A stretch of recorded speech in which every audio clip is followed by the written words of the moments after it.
This is Marcella D. Moore, also known as Cella D Motivates.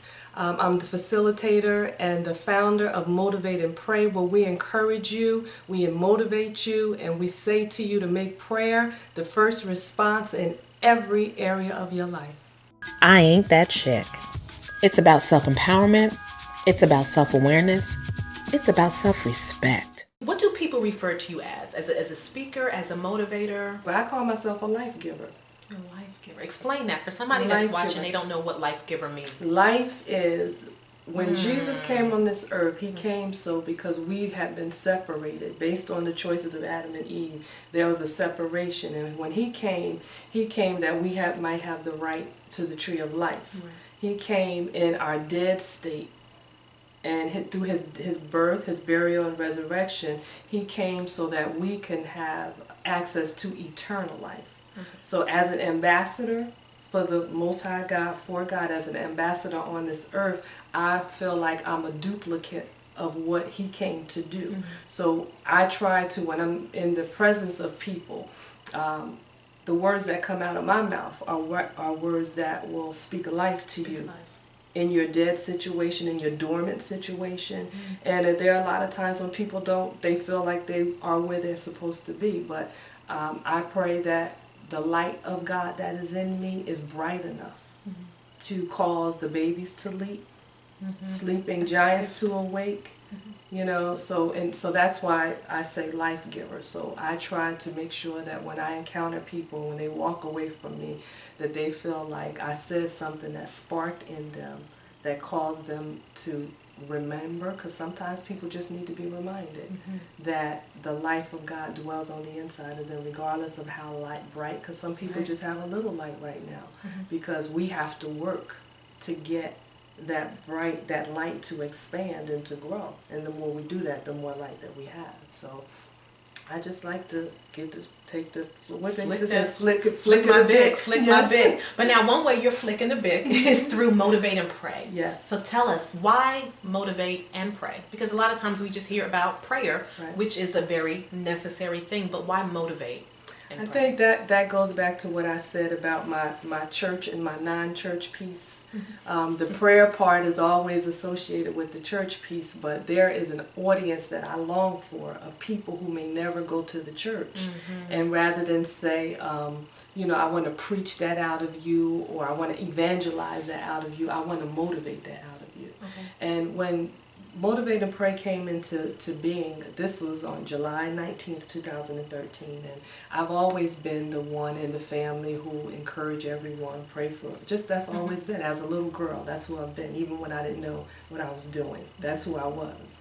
So I said to some of my family members and friends, I said, if I start a conference call for like 15 minutes on Saturday morning, would you all call? And they said yes, because in my mind that was a way for me to just have one time where I talk to everybody, and the rest of the week you'd be free. Yes. Okay. So they said yes. So it was on the first call, it was myself and 8 other people. It was a total of 9 of us. So we just, you know, I asked them, it was an open line. It was different at that time. It was an open line. They would call in, we said hi to everybody. You know, you had a good week today, and then if they had a prayer request, we would pray. So as time went on, I just said, okay, God, I am going to submit to what you're doing here, and I just want you to tell me what you want me to do. And he said, I want you to motivate, and I want you to pray. How are you motivating people? My motivation, the motivator part of me is when I remind people of who they are, and when I remind people that, I often say your first name is purpose and your middle name is strength. Yes. And that's the motivation part, because I touch a place where they are, and I breathe on that place. By the grace of God, not by myself, by the grace of God, I breathe on that place, and when I breathe on it, it ignites something in them, and it encourages them to do something. I may never know what that something is, but it encourages them to do something. It encourages them to move. It takes a frown and it turns it into a smile. It takes a I can't and turns it into I can. So A lot of times people just need to be jump started. Yes. It's like a defibrillator. You just put it on and just get that jump start until they start breathing on their own. So now, motivate and pray. I want you to speak to somebody. I want you to motivate someone. 2015, I don't know who's watching, but there's somebody that's watching that needs to be motivated, and they need to seal it with prayer. Yes. So, the words that I can tell you from my heart, we're still, a lot of us this year, well, a lot of us, depending on when you see this, in 2014, it has been a trying time for you. If you had a pencil with an eraser, you would go back and erase 2014 from your lifespan. But what I want you to know and what I want you to understand, that everything that you go through in your life is for a divine purpose.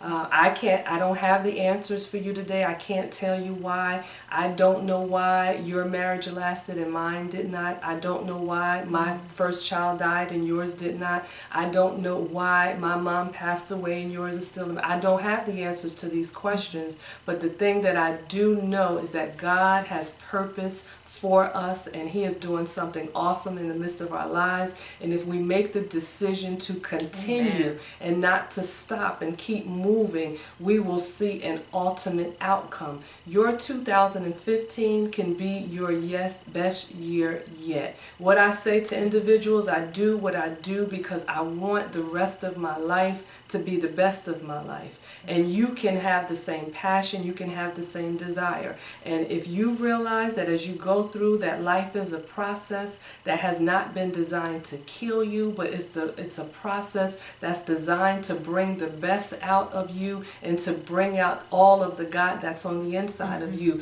you will see life in a whole different light, in another manner. So be encouraged with that and know that everything that you've gone through, there's a story in you, there is a cry in you, there's laughter in you that will be a blessing to someone. And my prayer always is, God, help me to hear the cry even when I can't see the cry. And when I do that, it gives me the ability to pray not only for myself but to pray for others. And one biblical story that I love is Job 42.